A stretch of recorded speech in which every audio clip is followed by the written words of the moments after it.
First of all, this movie should have been called Briefly Coming to America, The Reunion, because they were in America for like 2 minutes. We're going to go ahead and just erase all that magical true love storyline of the first one and now bring a awkward I slept with somebody else, random person kind of thing, and now I have a long lost son outside of my marriage trope. Okay, fine. But then because that wasn't bad enough, they turned it into a let's include a date rape scene and make it comedy. That's how we got the son trope. Hey boos, welcome back to another video. If you're new here, go ahead and hit that subscribe button, notification bell, and let's keep the family growing. Hey, let's keep the family growing. Alright, so I know I have been MIA, and that's because I had exams, and I literally just finished my exams yesterday. Your girl did pretty well, so now I can go ahead and make a quick video. Today I watched Eddie Murphy's Coming to America. I watched 1 and I watched the sequel, Coming to America 2, and you know, yeah, so I'm gonna be looking a hot mess for this video because I should be getting ready for bed.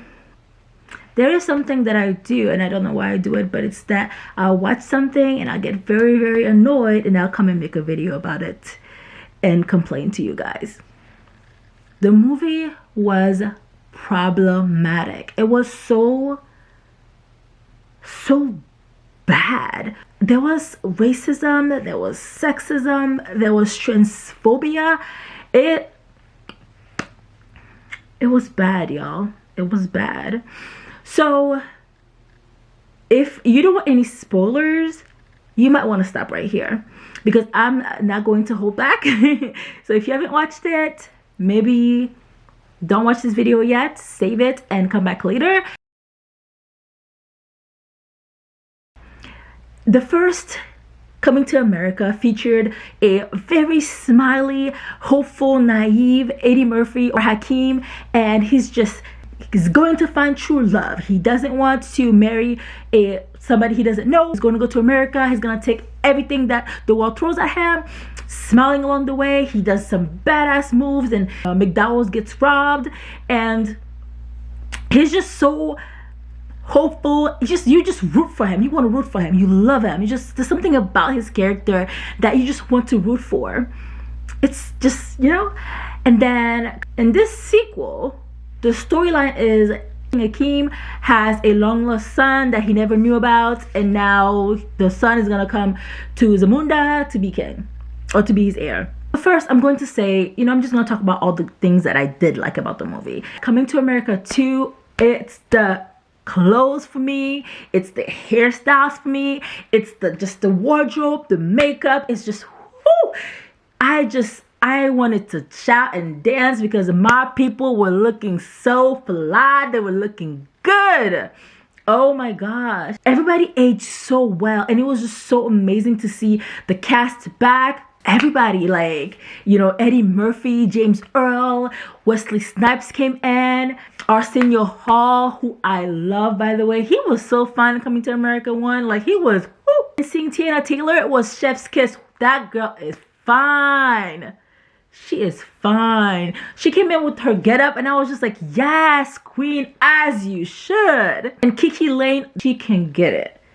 I mean, don't tell anybody I said that, but she can get it. Put Tiana Taylor and Kiki Lane in the same room and expect me to be okay? But then, let's get on to the rest of it. Coming to America was not funny. It just was not funny. I think I probably had maybe 1 or 2 moments where I kind of like chuckled.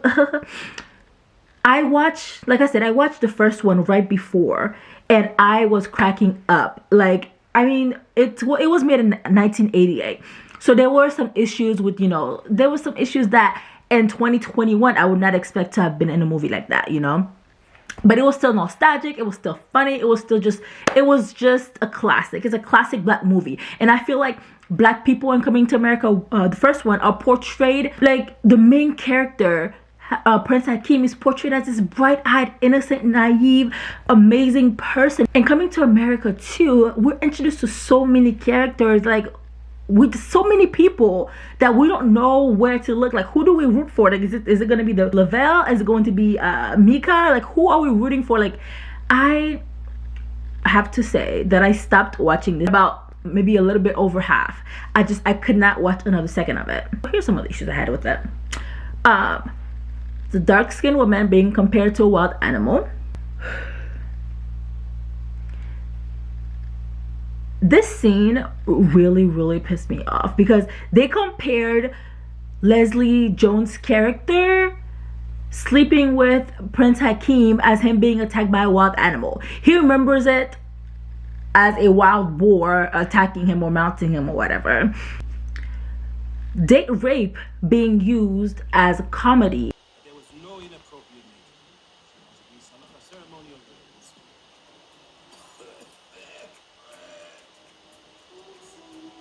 If memory serves, a wild boar burst into the room. He came and jumped into my lap, and then he began to ram me, and ram me, and ram me, and ram me, and ram me, and pound. Essentially, they rewrite history so that Prince Hakeem is date raped by by Leslie Jones' character, so that he can have a male heir. I just feel like there could have been a million other ways they could have gone about this without including a rape scene. Rape is never okay, whether it happens to a woman or a man. It's not funny. The comments that the barber made about his trans granddaughter, that is so insensitive. Like, how can that even pass as comedy? How did so many people think this was an okay statement to make? I found that comment to be very problematic. That wasn't it. It was not it. That should have been skipped. So the only way that dark-skinned women can be in a film is for them to portray a fast ghetto single mother who date rapes guys and who's compared to a wild animal who's always in heat and just needs to hump everything she sees because she's so desperate. That's how dark-skinned women are portrayed in comedy. We're introduced to Lavelle's character, and he seems to be this upstanding guy who is struggling to find a decent place to work because he didn't afford to finish college. Okay, cool. So when I first meet him, I'm thinking, okay, you know what? He's probably going to be an upsetting guy, but we get the same old recycled material on how black people are depicted. Sagging pants, rapper, I just no. What would have been a better storyline? Maybe for one of his daughters to perhaps Mika decided, like, I don't want to marry somebody I don't know, just like her father did, and she maybe ran away to America, and decided to follow her father's footsteps. That would have been a better storyline than what we got, because what we got was poo-poo. And then there was a moment where Wesley Snipes' character was sitting there reading a book to children, and I was like, oh, I'm here for it. And then he tells them, go play with your grenades and your guns. I understand that Zamunda is a fictional nation in Africa, but what's with all these African stereotypes that's implanted in this movie? Why is Wesley's character telling the kids to go play with grenades and handguns? This is a real issue that happens, and it's not comedy. It's not funny. It's not. Date rape is not funny. Using stereotypes of black people is not funny. Using stereotypes of dark-skinned women is not funny. Comparing dark-skinned women to wild animals is not funny. Making transphobic comments is not funny. This movie was actually supposed to be comedy. Where's the comedy? Where is it? I'm sitting in my room here looking a hot mess after a long day. I didn't bother to try to freshen up or anything like that because I'm just like, let me just make this video. Because I'm just still trying to find the punchline. Where's the punch? Eddie Murphy, where's the punchline? What's funny about Coming to America 2? It's a romantic comedy. A 2-hour-long romantic comedy. And I'm still sitting here trying to figure out where is the punchline. Because I don't get it. Because this ain't it. It's not. Especially in Black Lives Matter era and post-Wakanda. Like, you can't make Zamunda the way you made it after we got Wakanda, okay? Because Wakanda depicted an African nation, fictional or not, as a beautiful Ethiopia. it was amazing, you wanted to be there, versus what we're getting in Zamunda. Just like, comment down below, what did you think of this movie? Like, did you like it on a scale of like 1 to 10? What did you think? Comment, talk with me. Like, what, like, I know I'm a very opinionated person when it comes to movies, and this is why I decided to make this video. My friends who did not watch this movie were like, we don't want to hear it, we're not gonna watch it. So I have to have somebody to talk to about this, so I'm talking to you. So comment down below, what did you think? Did you like the movie? Did you not like it? What did you like about it? What did you not like about it? Leave it in the comments, and I'm going to, like, let's go back and forth. I'm going to answer, and I just want to have a debate with you guys on whether or not, like, let's just debate, okay?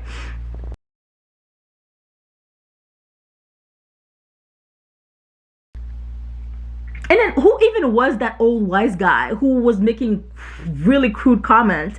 And like, who was that guy? Like, he just came out of nowhere. Just too many characters to keep straight. And why was the dad dying at his funeral funny?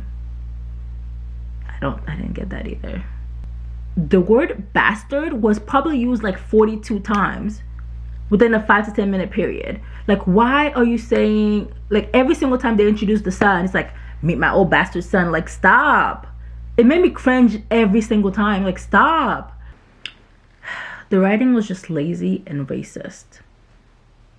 I still can't believe that Lisa McDowell, whose character portrayed this strong black woman who stands up for what she believes in, and she marries Hakeem. They go back to Zamunda, and she has made no changes in 30 years. Hakeem and Lisa have 3 daughters, and a world where women still can't own businesses, women still can't do anything. They're still seen as nothing but flower girls. I mean, 30 years later, and Garcelle's character is still working with flower petals. Women still, they can't even be a hair to the throat. Like, I just don't understand how in 30 years there's been no kind of progress in Zamunda. Zero.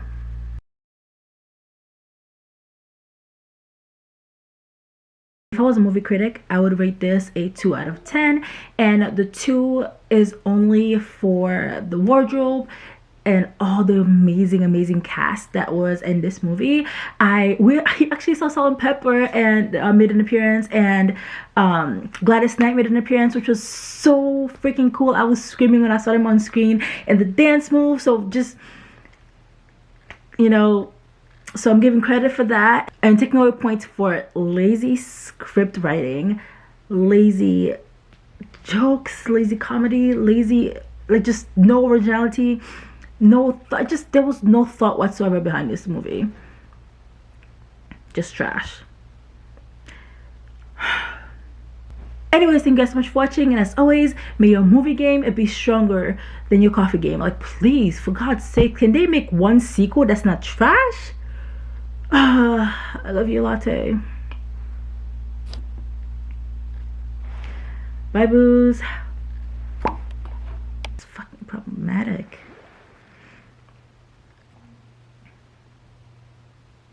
This movie sucked.